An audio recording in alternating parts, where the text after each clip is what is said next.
நடிகர் விமல், அஞ்சலி நடித்த மாப்பிள சிங்கம் வெளியாகும் முன்பே இணையதளத்தில் கசிந்து அதிர வைத்துள்ளது. இதன் மூலம் நடிகர் விமலின் எதிர்காலமே கேள்விக்குறியாகியுள்ளது.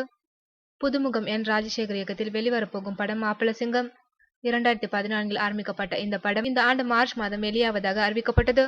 இந்த படத்தில் அனிருத், சிவகார்த்திகேயன் இணைந்து ஒரு பாடல் பாடியுள்ளனர். பெரும் பிரச்சனையில் சிக்கியிருந்த அஞ்சலி அந்த பிரச்சனைகளுக்கு பிறகு நடித்திருக்கும் படம் என்பதால் மிகுந்த எதிர்பார்ப்பில் உள்ளார். இதனால் அஞ்சலிக்கும் வெகு நாட்கள் கழித்து மசாலா, காமெடி கலந்த மாஸ் படமாக இந்த படம் அமைந்திருப்பதால் மிகவும் எதிர்பார்ப்புடன் காத்திருக்கின்றார். எல்லாவற்றிலும் இடி விழுந்த மாதிரி நேற்று இணையதளத்தில் சென்சார் போர்டுக்கு அனுப்பிய மாப்பிள்ளை சிங்கம் படத்தின் பிரிண்ட் இணையதளத்தில் லீக் ஆகியுள்ளது.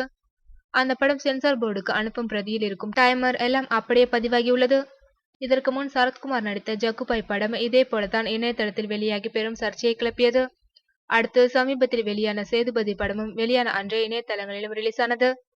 கேரளாவில் மிகப்பெரிய வெற்றியை பெற்ற பிரேமம் படத்தின் சென்சார் பிரதியும் இதே போன்று திருட்டு வீடியோவாக வெளியானது நினைவிருக்கலாம்.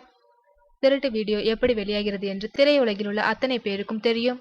ஆனால் ஒன்றுபட்டு குரல் கொடுக்காமல் மௌனம் காப்பதால் தான் இன்று அந்த பிரச்சனை தலைவிரித்தாடுகிறது என்கிறார் தயாரிப்பாளர் சுரேஷ் காமாட்சி.